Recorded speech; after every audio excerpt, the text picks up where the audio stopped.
This country, under this APC regime, came to become the poverty capital of the world.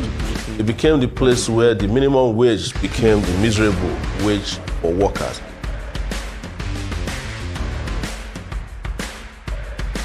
But if you think about Nigeria itself, it's an open prison.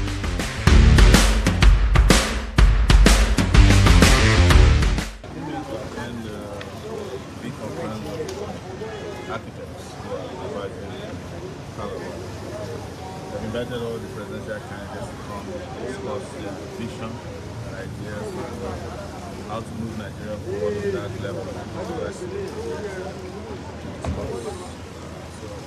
I expect other presidential candidates to be here, but so many of them have been on the run recently. It's kind of special events. Okay, sir, as a presidential candidate,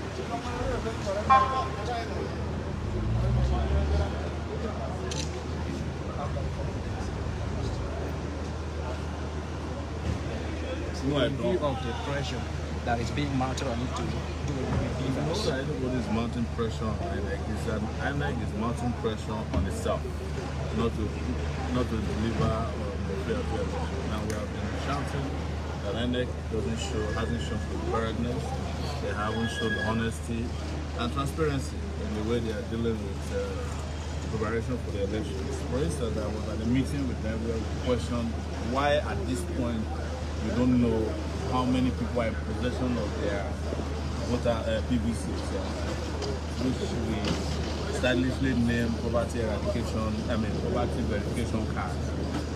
They haven't been able to tell us. They say we have to wait until the cleanup is done, but it should be giving that number on a daily basis, not just a general number that are 93 million voters. If you have 93 million voters and there are not up to 50 million people in possession of their PVCs, then that is nothing to celebrate.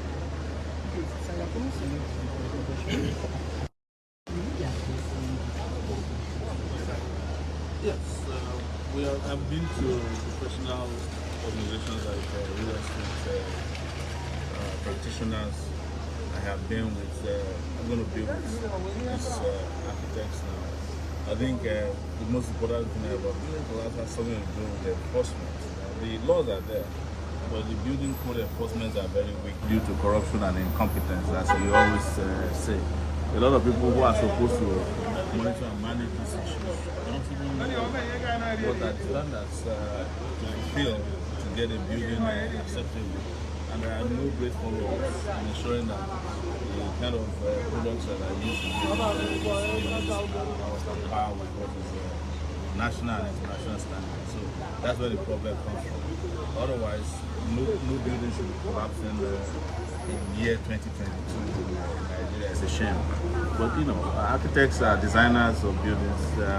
We would also appear before some other bodies that within the evaluation of building system. My focus here is to engage them to discuss how we can fulfill the number of building deficits for Nigeria. There are about 40 million new homes that needs to be built so that we can be sure that the majority of our people have a roof over their head. And that's a priority for me as a presidential candidate. Okay, sir, if you look at the total number of votes, you look at the total number of votes needed to win, and then look at it in 2000. Do you think I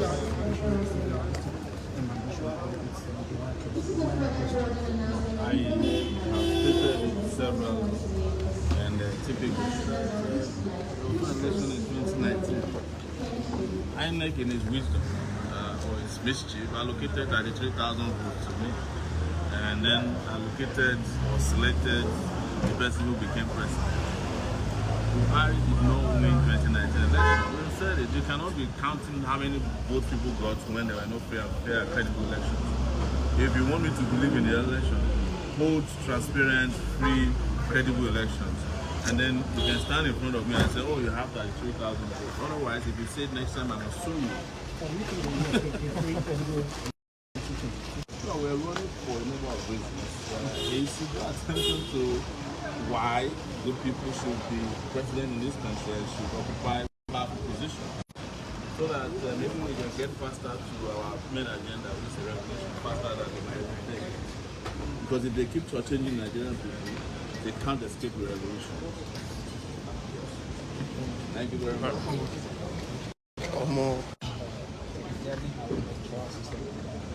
But then there's this issue of going back. What is your view? Well, that's exactly.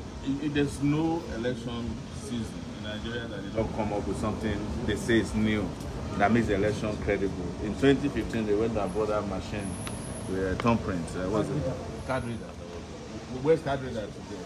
It never stopped election rigging. Then they have brought another machine now. They have even said that they will upload results of election from the polling units as they happen. But the problem with it is that you know the first rule in computing is garbage in, garbage out.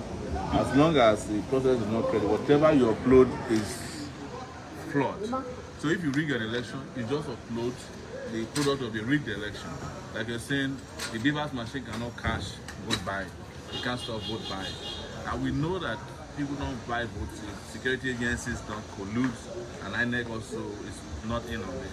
That's why we keep warning about this. I attended a meeting with the Inspector General of Police recently, and all the security agencies leadership in Nigeria. All of them were sounding helpless. You know, it's like it feels like it's rocket science to do right, to capture some of these issues, make sure there are credible elections. They just kept saying, "Well, go and warn yourselves." They even said that governors are the problem. I said, if the governors are the problem, why don't you curtail the activity? You are the security agencies. Do you know what they did? Next time they had a meeting, they did not invite me. You know, because I said the truth at their meeting. But you know, I'm more interested in engaging with people and ensuring that we get there, whether they like it or not. Thank you very much. Nigeria, they use computer. The leaders of Nigeria, they use radio where they turn the knob.